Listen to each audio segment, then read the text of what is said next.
आप सभी YouTube family को जय माता दी। मैं पूजा मिश्रा अपने यूट्यूब चैनल पे आप लोगों का स्वागत करती हूँ,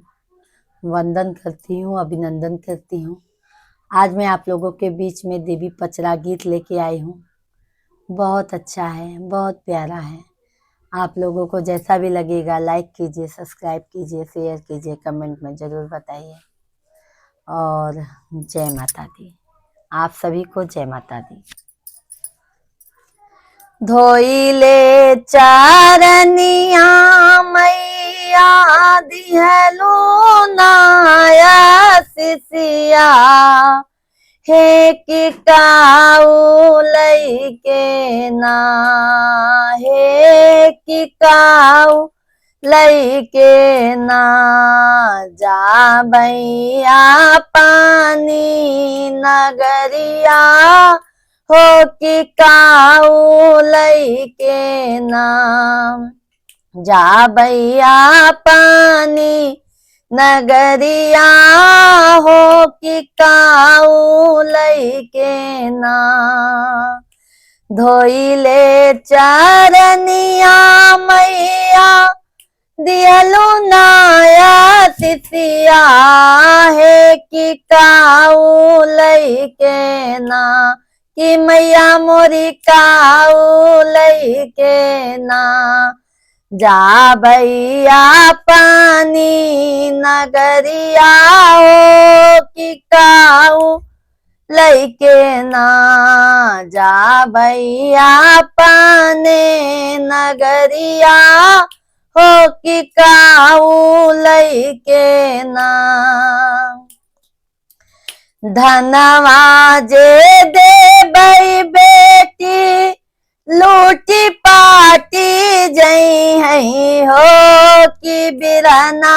देबै ना हो कि बिरना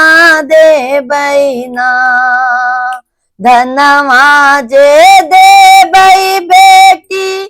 लूटी पाटी जई है हो बिरनवा देबै ना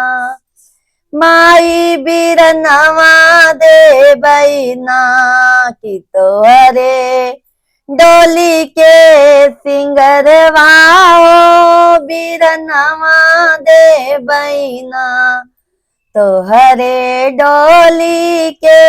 सिंगरवा हो बिरनवा देबै ना तोहरे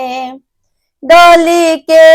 सिंगरवा हो बिरनवा देबै ना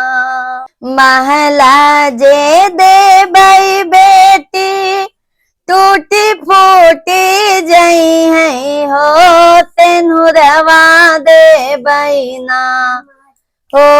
सेनुरवा देबै ना महला जे देबै बेटी टूटी फूटी जई है हो सेनुरवा देबै ना हो सेनुरवा देबै ना धोइले चरनिया हो हमार हो सेनुरवा दिहबै ना लिहलू हम के असिसिया हो सेनुरवा देबै ना गहना जे देबै बेटी लूटी पाटी जई है हो ललनवा देबै ना